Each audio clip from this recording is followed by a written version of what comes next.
To continue from our previous video, we were talking about Cardano, which launched today on the 11th of September. So they were going from mainnet to launching the first decentralized application on the Cardano network. And if Cardano proves to be worthy of all the building, etc., that they've done, the Cardano price should be appreciating in the next few months, and we shall see how they perform compared to some of the other chains. So there is a lot of value locked in on Cardano as they use the consensus mechanism of proof of stake. So in excess of 70% of the Cardano tokens or coins are staked on the Cardano network. So they've got a strong community, a good network effect, and we look forward to see how the Cardano community and the ecosystem performs. So I'm going to go to the next chain. So Cardano, for the first time now, is going to be operational on the mainnet.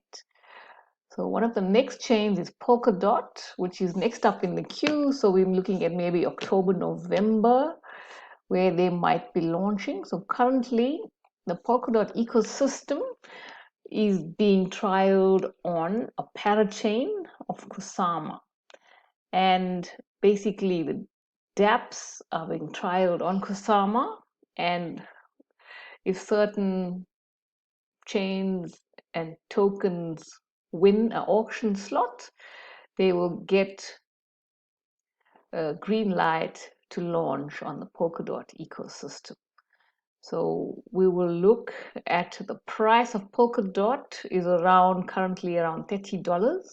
We expect a very good appreciation in price once the Polkadot mainnet comes into being. So we're going to have a look at some of the other measures.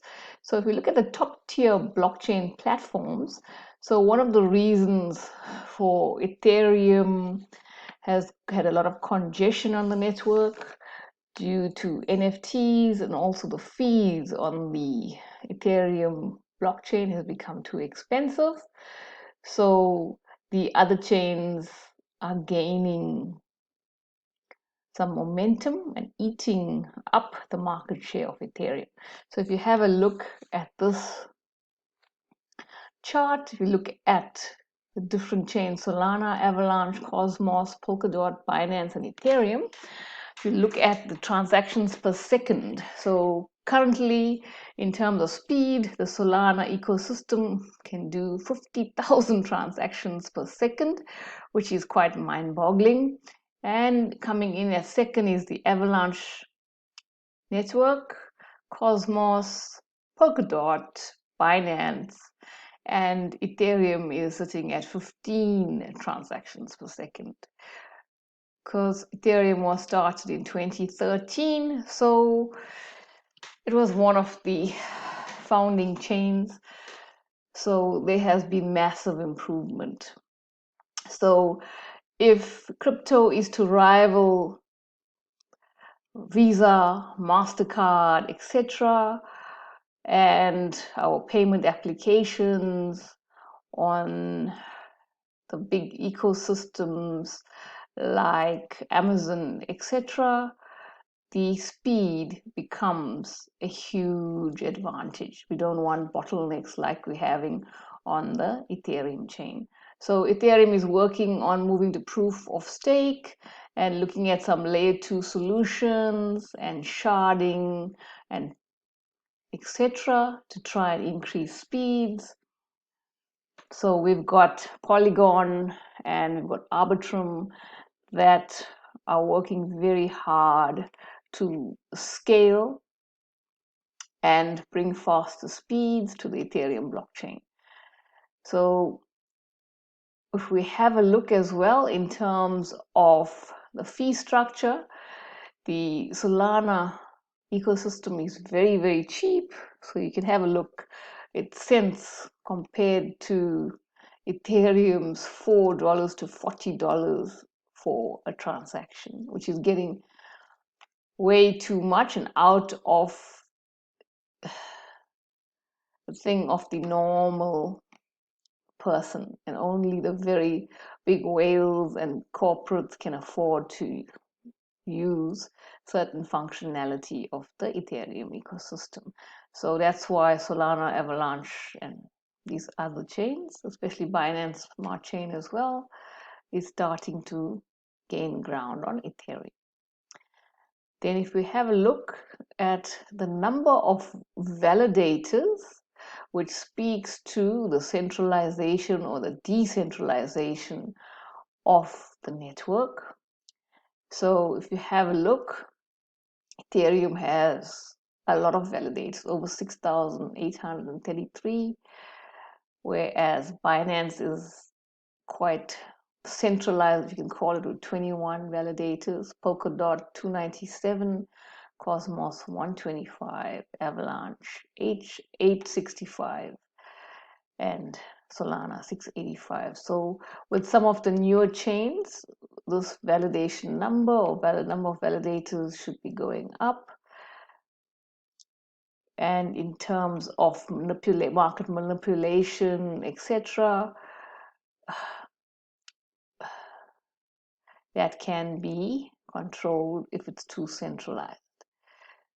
So if you look currently, the total number of transactions on Solana network was 14 billion, Avalanche 1.9, Cosmos 290,000, Polkadot, which is still coming into being, 1.4 million, Binance Smart Chain 144 million, and Ethereum 1 billion.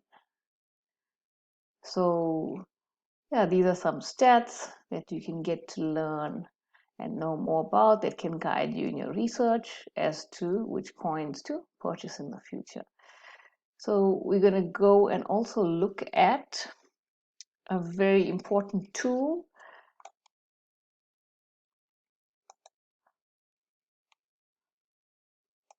We're going to look at something called DeFi Llama.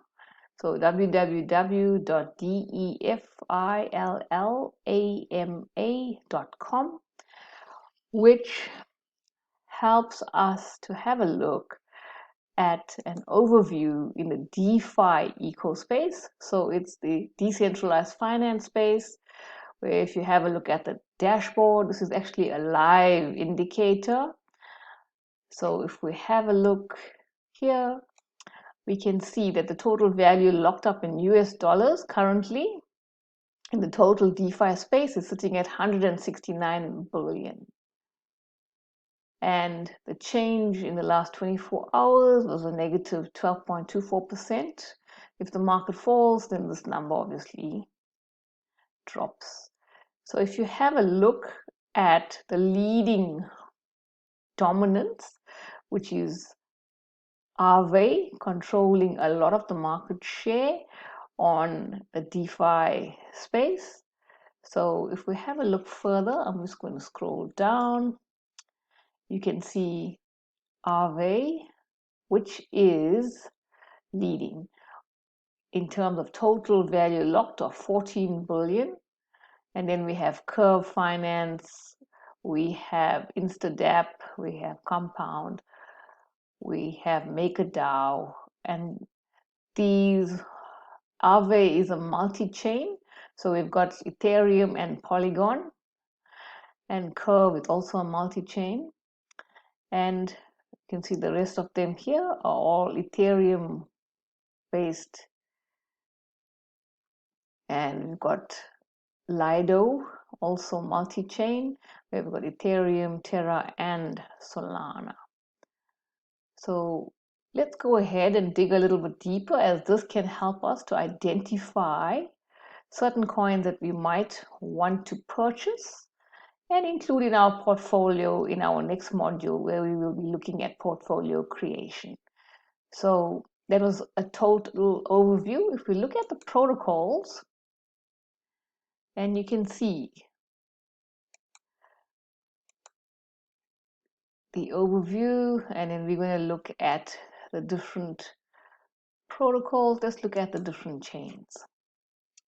So if we look at the different chains currently, you can see that Ethereum is leading the way with a total value locked up of 117 billion. Binance 16 billion, Solana, which is up and coming, at 11.9 billion, Terra at 5.86, Polygon and Avalanche. You can have a look at the numbers. Interestingly enough, if you look at the number of protocols sitting on Ethereum, we're looking at 211. So Binance at 84, and Solana, being a few months old, is starting to build up quite a bit of momentum. If you look at the change in the day, 9.28%, which is quite substantial. And if you look for a 7-day change for the week of 162%, so Solana is flying ahead as we launch more and more protocols. The value of Solana is coming up. So I would look at my portfolio creation of having Solana and look at the Solana ecosystem that's growing at a pace that we can possibly look at getting some smaller cap coins. And then if we look at Avalanche, it's also been growing quite fast with number 27 protocols at 3.75%. And if we look at, wow, I can't believe my eyes, actually, Arbitrum. So we spoke about Arbitrum. This is the solution to Ethereum's woes of speed, etc. It's a layer 2. And if you can look at the percentage change of 6,382%, and the total value locked of 1.7 billion. So Phantom has also been doing well. So guys, this is just an educational tool, the most valuable tool that you could use to go and have a look and to see where all the activity is happening. So if you can look at it as a heat map, it will guide you and tell you where the trends are, where the narratives are that you can use in your research, and as breadcrumbs to help you find where the activity and the gains are to be had in the near future. So if we go and click on DEXs as well, you can have a look here where it gives you a summary breakdown. So if you have a look on the Solana ecosystem at the moment, Saber is quite hot, sitting in at 19% increase, 7-day increase of 281%. So all I can say is that the crypto space moves at pace, so you need to take action as soon as possible. So sometimes you can't even wait 48 hours, it's too late. So you need to get in early as possible. Okay, so if we looked at the DEXs, so for me, one of the biggest leverages is the lending space. That's where most of the value has been locked up. So if we click on overview, if you have a look here, the lending, Aave is a lending platform, and most of the value is locked up in 14.2 billion. So I would suggest you look at some of the upcoming chains, more specifically on the lending side. So have a look at the lending, and if I look at a glance, Avalanche, QI or BenQ is a good buy, and maybe we should look at that and some of the other up and coming things. So lending, yield, So if we look at the